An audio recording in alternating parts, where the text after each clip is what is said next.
여러분 안녕하세요. 스마트폰의 필수 앱 중에 하나가 문서 작성 앱인 삼성 노트인데요. 여러분도 많이 쓰고 계시죠? 이번 시간은 이 삼성 노트의 최신 편의 기능들을 알아보겠습니다. 삼성 노트는 갤럭시 스마트폰에는 기본적으로 설치가 되어 있을 텐데요. 혹시 모르고 지우셨거나 설치되어 있지 않으신 분들은 갤럭시 스토어에 들어가셔서 삼성 노트로 검색하시면 설치할 수 있습니다. 삼성 노트 실행합니다. 그러면 기존에 작성했던 문서들이 나오게 되죠. 우측 하단에 있는 새로운 노트 버튼 누릅니다. 그러면 새로운 노트를 여기서 작성할 수 있는데요. 이 삼성 노트에서 바뀐 기능 중에 가장 많이 바뀐 기능이 손글씨 기능과 인공지능 기능이 되겠습니다. 자, 우선 손글씨 기능부터 보도록 하겠습니다. 자, 상단 메뉴바에서 제일 좌측에 있는 그리기 버튼 누릅니다. 자, 그러면 연필과 지우개 등 여러 가지 손글씨를 쓰기 위한 도구들이 나오게 되는데요. 여기서 펜을 선택을 하겠습니다. 자, 한번 터치를 하게 되면 이렇게 펜 종류를 선택할 수 있죠. 자, 저는 붓으로 한번 해보겠습니다. 굵기는 여러분이 원하는 굵기로 설정해 주시고요. 아래쪽에서 컬러 지정을 해주시면 되겠죠. 자, 저는 까만색으로 하고 3포인트 정도 굵기로 하겠습니다. 자, X 눌러서 닫고 글씨를 쓸 텐데요.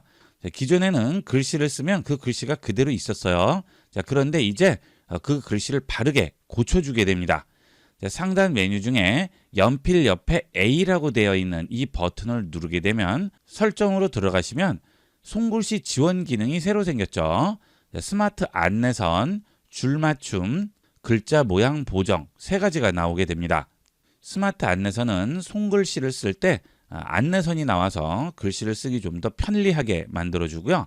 줄맞춤은 줄이 틀어진 글씨를 쓰게 되면 자동으로 줄맞춤을 해주게 됩니다.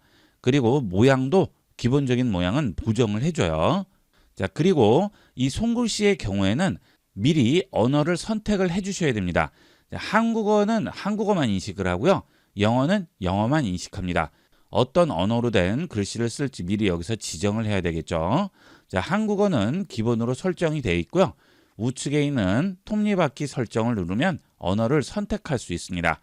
자, 기본적으로 한국어와 영어만 되어 있는데 다른 언어를 추가할 거예요. 자, 그러면 언어 추가 버튼을 누르시고 여러분이 원하는 언어를 다운로드 받으시면 되겠죠.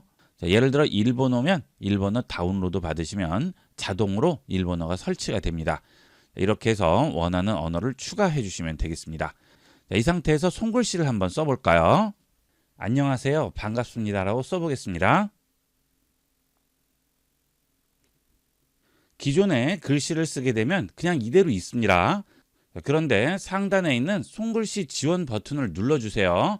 자, 이번에는 설정을 누르지 않고 그냥 켠 상태가 되겠죠. 자, 그리고 아래쪽에 다시 한번 써볼게요. 자, 어때요? 글씨를 깔끔하게 정렬을 해주죠. 자, 글씨 간격을 넓게도 하고 좁게도 하고 약간 회전도 시키고 위아래로 썼는데 손글씨 지원 기능을 이용하니까 바로 정렬이 되죠. 자, 앞으로 돌아가 볼까요? 원래는 이런 글씨였지만 손글씨 지원 기능이 바로 잡아주게 됩니다. 자, 이렇게 손글씨도 간단하게 정리해 줄 수가 있습니다. 자, 일상에서 급하게 메모를 해야 할 때가 있는데요. 그럴 때 빠르게 쓰다 보면 엉망으로 써지겠죠. 자, 그런데 이렇게 깔끔하게 정리를 해줘서 나중에 내용 정리하기가 훨씬 쉽겠죠. 물론 손글씨를 쓰려면 터치펜이 있는 게 좋겠죠. 다이소 같은 데 가시면 저렴하게 구입을 할 수 있는데요. 따로 구매를 하지 않으셔도 이런 식으로 여러분 주방에 대부분 가지고 계시는 이런 쿠킹 호일로 펜 앞을 이렇게 싸주게 되면 터치펜으로 활용할 수 있습니다. 자, 급하게 이용을 하실 때는 이런 식으로 이용하시면 간단하게 이용을 할 수 있겠죠. 구태여 꼭 펜을 사지 않아도 이런 식으로 활용할 수 있으니까 한번 이용을 해보도록 하세요. 자, 그 다음은 이렇게 손글씨를 썼을 경우에 이 손글씨를 디지털 텍스트로 바꿔줄 수가 있죠. 자, 여기 있는 손글씨 지원 옆에 보시면 반짝이는 표시가 있죠. 자, 이걸 눌러줍니다. 여기에 보시면 손글씨 정렬과 텍스트로 변환이 있죠. 손글씨 지원을 이용하지 않았을 경우에는 여기 있는 손글씨 정렬을 이용하시면 됩니다. 그러면 이렇게 이미 써진 글씨를 정렬을 해주게 되겠죠. 손글씨 지원 기능은 지금 현재 쓰는 글씨에만 적용이 되는 거고요. 이미 써진 글씨에는 적용이 되지 않습니다. 그럴 경우에는 여기 있는 자동 고쳐주기 기능을 이용을 하시면 돼요. 자, 그 다음 여기 보면 텍스트로 변환이라고 있죠. 텍스트로 변환 눌러주시면 위쪽에 있는 손글씨를 텍스트로 변환을 해주게 됩니다. 자, 물론 완벽하게는 안 되겠죠. 조금만 수정을 해주시면 됩니다. 일일이 타이핑하는 것보다는 손글씨로 쓰시는 게 더 빠를 수가 있어요. 필요하신 분은 활용해 보도록 하세요. 이 경우도 텍스트로 변환할 때 한국어는 한국어로만 변환이 되고요. 영어는 영어로만 변환이 됩니다. 상단에 있는 톱니바퀴 설정을 눌러서 언어를 선택을 해주셔야지 해당 언어가 변환이 돼요. 이런 기능들이 손글씨 기능이고요. 자, 그 다음은 인공지능 기능이죠. 자, 인공지능 눌러보시면 자동 서식, 요약, 번역, 스케치 변환 이렇게 새로운 4가지 기능이 생겼는데요. 자동 서식 같은 경우에는 서식을 자동으로 만들어줍니다. 텍스트를 한번 써봤는데요. 여기서 인공지능 기능을 이용해서 자동 서식을 만들어 보겠습니다. 자동 서식 누릅니다. 그러면 회의 노트 형식으로 만들 수도 있고 제목 및 글머리 기호를 이용해서 만들 수도 있죠. 제목 및 글머리 기호로 만들어 보겠습니다. 그러면 텍스트가 전부 선택이 되죠. 여기서 우측 하단에 있는 서식 생성 버튼 누릅니다. 그러면 인공지능이 서식으로 정리를 해주게 됩니다. 자, 제목이 나오고 각 부분 소제목과 내용이 나오게 되죠. 자, 그리고 이렇게 포인트를 이용을 해서 목록식으로 정리를 해주게 됩니다. 한 번에 정리가 되니까 이해하기가 훨씬 쉽겠죠. 자, 이렇게 간단하게 서식을 생성할 수 있어요. 자, 복사할 수 있고 원본 내용에 덮어 쓸 수가 있고 원본 내용 뒤쪽으로 추가할 수도 있어요. 자, 그 다음 이렇게 긴 내용일 경우에는 요약 기능도 이용을 할 수가 있겠죠. 자, 요약 누르게 되면 전체 내용을 요약해 주게 됩니다. 자, 우측 하단 요약 생성 버튼 누릅니다. 그러면 이 내용 전체를 간단하게 요약을 해주죠. 자, 긴 내용 전부 읽을 필요 없이 간편하게 요약해서 핵심만 이해할 수가 있습니다. 자, 그 다음 요약 형식도 지정을 할 수 있는데요. 우측 상단에 보시면 요약 형식 선택을 해줄 수 있습니다. 자, 여기 터치해 주시면 요약 방식을 표준과 자세히 보기 2가지로 해주게 되죠. 자, 표준은 내용이 좀 더 많이 축약이 되는 것이고요. 자세히 보기는 내용이 좀 더 자세히 들어갑니다. 여러분이 원하는 용도에 맞춰서 이용을 하시면 되겠어요. 그 다음은 오탈자 수정이죠. 내용 중에 오탈자가 있을 경우 그 내용도 수정을 해주게 됩니다. 자, 오탈자 수정 해볼게요. 그러면 이렇게 줄이 그어지고 그 내용들을 전부 수정을 해주게 되죠. 자, 기존 내용이 지금 이거로 바뀐 거예요. 여기서 덮어쓰기를 이용을 하면 기존 내용이 바뀐 내용으로 수정이 되겠죠. 그 다음 번역 기능도 제공을 하죠. 자, 이런 내용들 사실 번역하려면 굉장히 어렵죠. 간편하게 번역을 해주게 됩니다. 이 갤럭시 인공지능의 번역 기능이 제가 보기로는 구글 번역보다 더 좋은 것 같아요. 갤럭시의 번역 기능은 정말 좋습니다. 번역 기능은 많이 활용해 보도록 하세요. 그 다음은 한국어를 영어로 할 수도 있고 그 외에 다른 언어를 추가해서 이용을 할 수도 있겠죠.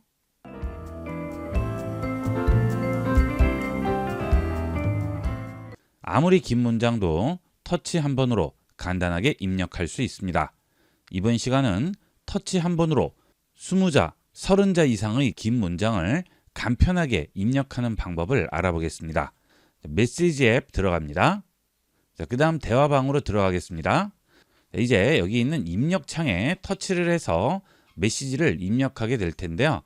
키보드 위쪽에 보시면 기본 추천 메시지들이 나오죠. 자, 이것들은 제가 문자에 입력하는 것들을 토대로 추천을 하게 되는 메시지가 되겠고요. 내가 자주 이용하는 메시지 문구들을 띄워놓고 이용할 수 있습니다. 입력창 좌측에서 화살표를 누르시고 플러스 누릅니다. 자, 그 다음 빠른 응답 문구 들어갑니다. 자, 그러면 기본 문구들이 나오게 되는데요. 여기서 우측 상단 톱니바퀴 설정 버튼 누르시면 내가 원하는 문구들을 추가할 수 있습니다. 지금 등록되어 있는 문구들은 죄송합니다. 지금 전화를 받을 수 없습니다. 늦어서 미안해요. 곧 도착합니다. 요즘 잘 지내요. 무슨 일이에요? 이런 문구들이 쭉 적혀 있죠. 자, 이런 것들은 기본 문구들이 되겠고요. 이 외의 문구를 추가하거나 아니면 기존에 있던 이런 문구들은 없애고 내가 원하는 문구를 넣을 수도 있습니다. 상단에서 플러스 버튼 누릅니다. 그 다음 빠른 응답을 추가하는 거죠. 여기에 자주 여러분이 이용하는 메시지들을 입력하시면 되겠습니다. 안녕하세요 라고 입력을 했습니다. 그 다음 저장합니다. 보통 문자 전송을 할 때 제일 처음에는 안녕하세요 라는 말을 많이 쓰죠. 그럴 때 이렇게 추가를 해놓게 되면 편리하게 이용을 할 수 있어요. 그 다음 대화방의 항상 표시에 체크를 해주겠습니다. 그러면 입력창 위에 이런 문구들이 나오게 됩니다. 그 다음 대화방으로 돌아가겠습니다. 이제 입력창 위쪽에 보시면 빠른 문구들이 나오게 되죠. 일일이 입력할 필요 없이 여기 있는 문구만 터치하시면 바로 들어가게 되겠죠. 이때 자주 이용하는 문구들이 앞쪽에 있어야 좀 더 선택하기가 쉽겠죠. 뒤쪽에 있으면 한참 뒤로 넘겨야 되니까 앞쪽으로 옮겨주는 게 좋습니다. 이렇게 빠른 입력 문구를 꺼내게 되면 우측에 톱니바퀴 설정 버튼이 나오게 됩니다. 톱니바퀴 설정 누르시고 들어간 다음 자주 쓰는 문구들은 위쪽으로 배치를 해주시면 입력창 위쪽에 나올 때도 먼저 나오게 돼요. 예를 들어 이 메시지를 받으면 전화 주세요를 자주 이용을 합니다. 그러면 우측에 있는 화살표를 터치해서 드래그한 다음 위쪽으로 올려주세요. 그러면 이런 순서대로 나오게 되겠죠. 그 다음 뒤로 돌아갑니다. 그러면 터치해 보시면 그 순서대로 나오게 되겠죠. 이런 식으로 여러분이 자주 이용하는 문구들은 미리 등록을 해놓고 이용을 하도록 하세요. 그 다음 필요 없으시면 다시 톱니바퀴 설정 누르시고 대화방에 항상 표시를 꺼주시면 되겠습니다. 그 다음 두 번째는 단축어 설정인데요. 일단 입력창을 터치한 다음 키패드를 꺼냅니다. 그리고 스페이스 키 옆에를 보시면 한자가 나와 있는 분도 계실 거고요. 아니면 다른 기호가 나와 있는 분도 있으실 텐데요. 여기를 터치하고 기다리게 되면 이렇게 톱니바퀴 설정 버튼을 꺼낼 수 있습니다. 설정으로 들어갑니다. 그러면 삼성 키보드 설정을 할 수 있죠. 여기서 아래쪽으로 내려가신 다음 단축어로 들어갑니다. 그러면 여러 가지 단축어들을 설정할 수 있습니다.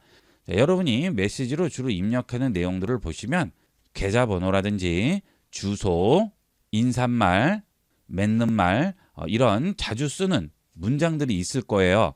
그런 것들을 여기에 미리 등록을 해놓고 단축으로 지정을 하는 겁니다. 몇 가지 만들어 보도록 할게요. 제가 몇 가지 단축어를 지정을 해봤는데요. 계좌번호도 메시지로 많이 보내죠.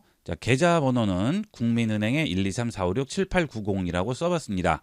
그 다음에 이 국민은행 계좌번호를 입력을 할 때 단축어는 기억과 지읒인 거죠. 계좌번호 할 때 기억과 지읒만 이렇게 입력을 하면 바로 계좌번호가 들어가게 됩니다. 그 다음에 메일 주소도 한번 썼는데요. 메일 주소는 메일 주소의 미음과 이응으로 했어요. 그 다음 서울특별시 강남구 이것은 주소죠.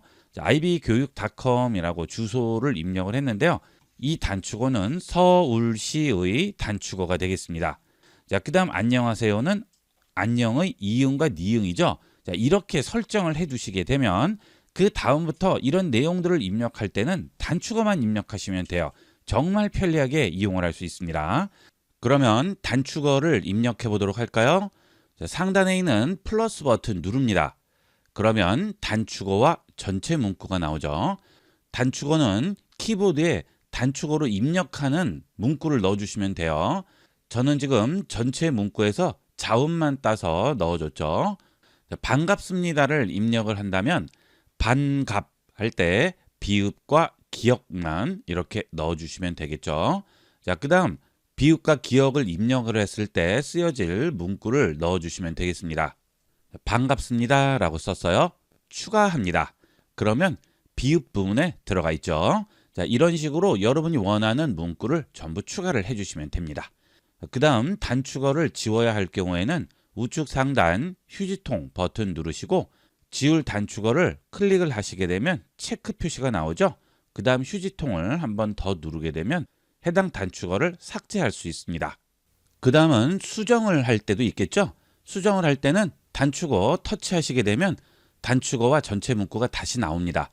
여기서 단축어와 전체 문구 수정해 주시고 저장 누르시게 되면 간단하게 수정할 수 있습니다. 자, 다시 뒤로 가서 단축어를 입력을 해 보도록 할게요. 자, 상대방이 계좌번호를 물어봐요. 자, 그러면 터치하시고요. 계좌번호에 기억과 지읒만 입력하시면 되죠. 기억과 지읒 입력하게 되면 키패드 상단에 등록한 계좌번호가 나오게 되죠. 계좌번호 터치합니다. 바로 들어가죠. 전송 버튼만 누르면 돼요. 15자 이상 되는 텍스트를 기억과 지읒만 터치해서 간단하게 입력했죠. 자, 그 다음에 주소지도 입력을 해볼까요? 자, 서울시 입력을 했습니다. 자, 여기 나오네요. 터치만 하면 됩니다. 지금까지 여러분이 타이핑 하던데 들이던 노력을 시원하게 날려버릴 수 있습니다. 이 단축어 지정도 꼭 설정해서 이용을 해보도록 하세요. 자, 저는 지금 메시지를 이용을 했는데요. 카카오톡도 마찬가지가 되겠습니다. 자, 카카오톡 들어가 볼게요. 자, 카카오톡을 들어오더라도 여기 있는 키패드는 삼성 키패드를 이용을 하기 때문에 그대로 이용하시면 돼요. 자, 메일 주소를 써볼까요? 메일 썼습니다. 여기에 나오죠? 터치합니다. 간단하죠? 자, 그러면 이런 메신저에만 이용할 수 있을까요? 아닙니다. 키패드를 이용을 해서 입력하는 모든 앱, 사이트 전부 가능합니다. 자, 예를 들어 네이버에 들어가셨어요. 자, 여기 있는 검색창에 터치한 다음 주소를 입력을 해볼게요. 그럴 때 서울시 똑같이 입력하시면 여기에 그대로 나오죠? 터치하면 그대로 들어갑니다. 삼성 노트 쓸 때도 어차피 키패드가 올라오는 것이기 때문에 전부 동일하게 이용을 할 수 있습니다. 자, 보통 메시지를 이용을 할 때 자주 쓰는 문구들이 있으실 거예요.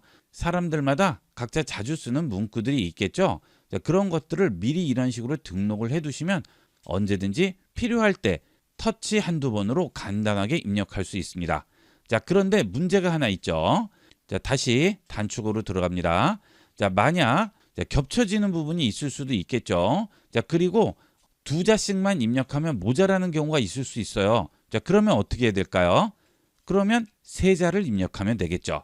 자, 3자 정도만 입력을 해도 겹치는 거 전혀 없이 입력을 할 수 있을 겁니다. 자, 단축어 꼭 만들어 두고 이용을 해보도록 하세요.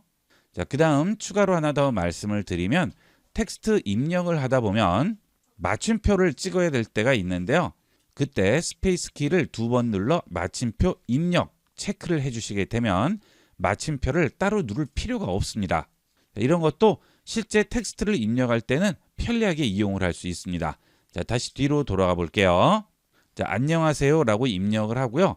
보통 마침표를 찍죠. 자, 그런데 손가락으로 키패드 입력을 하다 보면 왔다 갔다 복잡합니다. 그때 스페이스 키를 2번 터치합니다. 그러면 마침표 찍고 한 칸 띄워줍니다. 마침표를 찍으면 한 칸을 띄워야지 텍스트를 읽는 사람도 헷갈리지가 않죠. 기본적인 마침표도 이렇게 한 칸 띄게끔 되어 있는데요. 스페이스 2번만 누르면 마침표 찍고 한 칸 띄워지게 됩니다. 자, 이렇게 이용하시면 좀 더 간편하게 텍스트를 입력을 할 수 있어요. 빠른 문구와 단축어는 지금 바로 설정해서 이용해 보도록 하세요. 이번 시간은 여기까지 하도록 하겠습니다. 감사합니다.